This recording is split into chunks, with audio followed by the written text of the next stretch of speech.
ବର୍ତ୍ତମାନ ମିଳୁଥିବା ସୂଚନା ଅନୁଯାୟୀ ରାଜ୍ୟରେ ବୃଦ୍ଧି ପାଇଛି ତାପମାତ୍ରା 30 ଓ 31ରେ ବର୍ଷା ସମ୍ଭାବନା।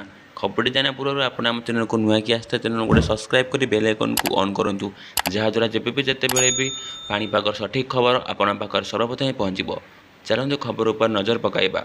ରାଜ୍ୟରେ ଆଗାମୀ 2 ଦିନ ତାପମାତ୍ରା 2ରୁ 3 ଡିଗ୍ରୀ ପର୍ଯ୍ୟନ୍ତ ବଢ଼ିବାର ସମ୍ଭାବନା ରହିଛି, କିନ୍ତୁ 30 ତାରିଖରେ ଗୋଟିଏ ପଶ୍ଚିମ ଝଡ଼ ଆସିବାର ରହିଛି, ଯାହାର ପ୍ରଭାବରେ 30 ଓ 31 ତାରିଖରେ ରାଜ୍ୟର କେତେକ ସ୍ଥାନରେ ବର୍ଷା ହେବାର ସମ୍ଭାବନା ରହିଛି।